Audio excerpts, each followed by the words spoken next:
शहर के star laws hall में भारतीय राष्ट्रीय महिला महासंघ की जिला अध्यक्ष शीला सागर के नेतृत्व में एक प्रेस वार्ता आयोजित की गई। प्रेस वार्ता को संबोधित करते हुए भारतीय राष्ट्रीय महिला महासंघ की जिला अध्यक्ष शीला सागर, कर्नाटक राज्य आंगनवाड़ी कार्यकर्ता एवं सहायिका महासंघ की जिला अध्यक्ष चंद्रकला और अखिल भारतीय ट्रेड यूनियन कांग्रेस के जिला संयोजक बाबूराव होना ने मांग की है कि भ्रष्टाचार के में लिप्त सीडीपीओ का तत्काल स्थानांतरण किया जाए। कैमरामैन पुपराज का कवरेज।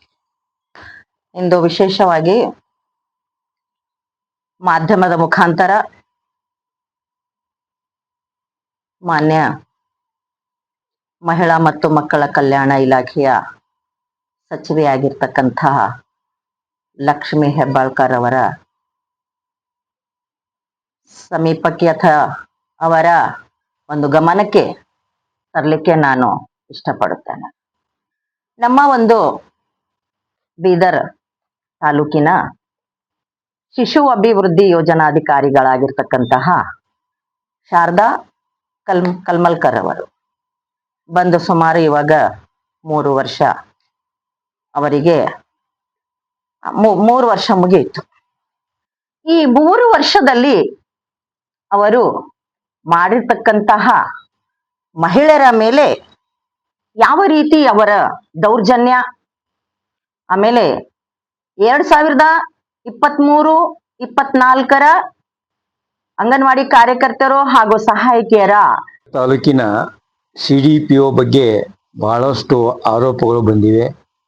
ಪರ್ಟಿಕ್ಯುಲರ್ಲಿ ಪ್ಯಾರಾಮೀಟರ್ ಚೇಂಜ್ ಮಾಡಿ ಈ ಅಂಗನವಾಡಿ ಕಾರ್ಯಕರ್ತರು ಮತ್ತು ಹೆಲ್ಪರ್ಗಳಿಗೆ ಪೋಸ್ಟಿಂಗ್ ಮಾಡೋದು, ಅವ್ರು ಇಲ್ಲದಂಥ ಏರಿಯಾದಿಂದ ಮತ್ತೊಂದು ಏರಿಯಾಗೆ ತಂದಿರೋದು, ಲೋಕಲೈಸ್ ಜನರಿಗೆ ತಗೋಬೇಕಂದ್ರೆ ಆ ಪ್ಯಾರಾಮೀಟರ್ ವೈಲೇಷನ್ ಮಾಡೋದು, ಸ್ವಂತ ಬೇರೆ ಬೇರೆ ತಹಸೀಲ್ ಕಚೇರಿಯಲ್ಲಿ ಹೋಗಿ ಏನೇನೋ ಚೇಂಜಸ್ ಮಾಡೋ ಪ್ರಯತ್ನ ಮಾಡೋದು, ಅದ್ರ ಜೊತೆಗೆ ಈ ಆಧಾರ್ ಕಾರ್ಡ್ ಅವು ಇವನ್ನೇ ಬೋಗಸ್ ಮಾಡಿದ್ದಾರಂತ ಈಗಾಗಲೇ ಅಲಿಗೇಷನ್ ಇದೆ।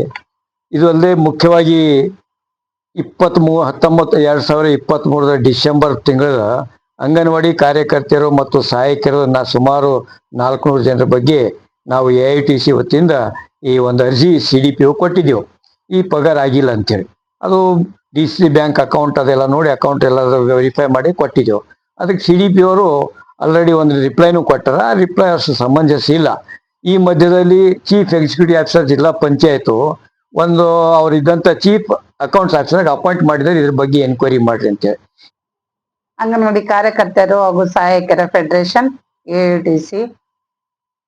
AITC ಜಿಲ್ಲಾ ಅಧ್ಯಕ್ಷನೆಯಾದಂತ ಚಂದ್ರಕಲಾ ಮಾತಾಡ್ತಾ ಇದ್ದೀನಿ।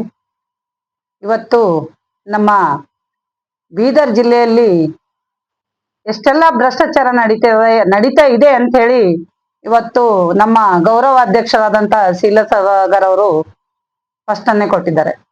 ಅದೇ ರೀತಿಯಿಂದ ನಾವು ಎಲ್ಲಾ ಅಂಗನವಾಡಿ ಕಾರ್ಯಕರ್ತರು 460 ಅಂಗನವಾಡಿ ಕಾರ್ಯಕರ್ತರಿಗೆ 2023 ಬರ್ತಕ್ಕಂಥ ಗೌರವಧನದಲ್ಲಿ 2023 ಡಿಸೆಂಬರ್ ತಿಂಗಳದ ನಮ್ಗೆ ಗೌರವಧನ ಬಂದಿಲ್ಲ ಅಂದಿ ಹಲವಾರು ಸಲ ನಾವು ಅಧಿಕಾರಿಗೆ ಹೋಗಿ ಚರ್ಚೆ ಮಾಡಿದ್ದೇವೆ।